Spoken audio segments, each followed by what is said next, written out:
तो देखिए जो हाई टेक पाइप कंपनी है वो स्टील ट्यूब पाइप बनाती है और फ्लैट स्टील प्रोडक्ट बनाती है। शीट्स जो होती है ना, स्टील की शीट्स और स्टील के पाइप वगैरह जो है ना, तो उसमें कई वेरिएशन इन्होंने करने की कोशिश की है। ठीक है, अब ये पाइप्स कहाँ काम आते हैं, तो देखिए एग्रीकल्चर में काम आते हैं, फिर इंफ्रास्ट्रक्चर में काम आते हैं, फिर ऑटोमोबाइल में काम आते हैं, और इंडस्ट्रियल यूज़ भी जहाँ जहाँ स्टील पाइप और स्टील शीट्स का यूज़ होता है आप सोच सकते हैं कि कहाँ कहाँ यूज़ होता है।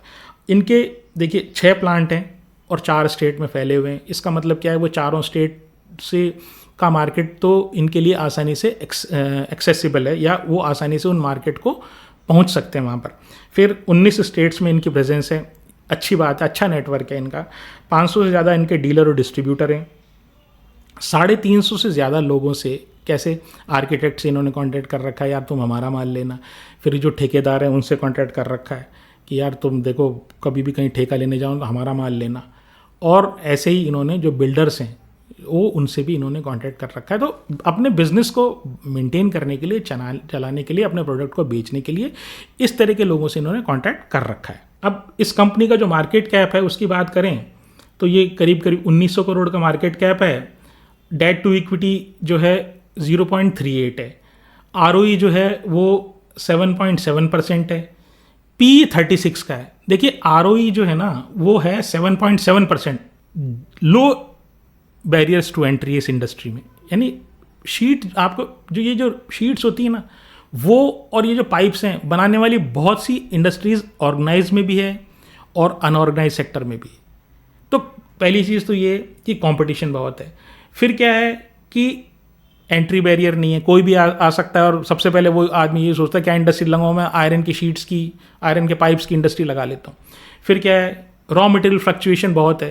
तो आपके पास अगर ब्रांड होता है ना, ठीक है, तब तो आप लोग ब्रांड के नाम से लेते हैं। तो वहाँ तो आप रॉ मटेरियल का जो फ्लक्चुएशन है, आपकी कॉस्ट बढ़ी, जैसे रॉ मटेरियल का फ्लक्चुएशन हो, तेज़ हो गया बाजार में रॉ मटेरियल का रेट, तो आप क्या करेंगे, आपका ब्रांड अगर अच्छा होगा तो लोग ब्रांड से लेके जाते हैं। तो वहाँ तो आप ये कर सकते हैं कि आप रॉ मटेरियल का जो एस्केलेशन है या प्राइस जो बढ़ी वो सामने वाले व्यक्ति को पास ऑन कर दें। लेकिन ऐसा नहीं होता है क्योंकि ब्रांड नहीं, हालांकि ये ब्रांडिंग करने की काफ़ी कोशिश कर रहे हैं। फिर 3 साल की जो इनकी सेल्स है वो 29% बढ़ी और 3 साल का जो प्रॉफिट है वो 31% बढ़ा है। अब बात आती है प्रॉफिट की। तो देखिए मार्च 24 में इनका जो प्रॉफिट था, मार्च 2024 में इनका जो प्रॉफिट था वो 52 करोड़ था, लेकिन रिसीवेबल्स यानी उधारी 90 करोड़ थी। और जैसे ये सिचुएशन आती है वैसे ही वो हमने जो वीडियो बनाया था मिष्ठान फूड का, उसको याद कर लीजिए। ये कंपनी बहुत ही रिस्की हो जाती है क्योंकि ऑलरेडी जो है आपका आरओई बहुत कम है, आपका डेट टू इक्विटी करीब करीब हर 100 रुपये पे 40 रुपये आपके ऊपर कर्ज है, और पी आपका 36 का है। तो फिर कंपनी में मतलब आगे कैसे बढ़ेगी वो कंपनी, वो तो उसको फिर उधार लेना पड़ेगा।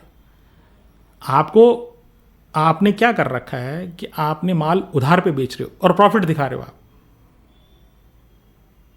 तो इस तरह की जो कंपनीज होती है ना वो बहुत ज़्यादा रिलायबल या उनके वीक फाइनेंशियल वाली कंपनी है। ठीक है, बात करते हैं प्रमोटर के स्टेक की। तो प्रमोटर का जो स्टेक है वो करीब करीब 44% है। जो एफआईआई का स्टेक है वो 10% है। जो डीआईआई का स्टेक है वो 17% है, और जो पब्लिक का स्टेक है वो है 29%। प्रोमोटर का 44 और पब्लिक का 29। तो जैसे हमेशा की तरह होता है, तो ये भी जो इनका फैड चल रहा है, मतलब जो छोटे मार्केट कैप वाली है, स्मॉल कैप वाली कंपनी, 1900 करोड़ के मार्केट कैप वाली कंपनी, जैसे हमेशा हमारे रिटेलर्स जो होते हैं वो उनका फोकस ये रहता है कि छोटी कंपनी लूँ, क्योंकि बाज़ार में चल रहा होता है कि स्मॉल कैप और मिड कैप चल रहे हैं। लेकिन इस कंपनी के फाइनेंशियल्स जो है ना वो बिल्कुल भी इस कंपनी के वैल्यूएशन को सपोर्ट नहीं करते हैं, इसलिए आप सावधान रहें।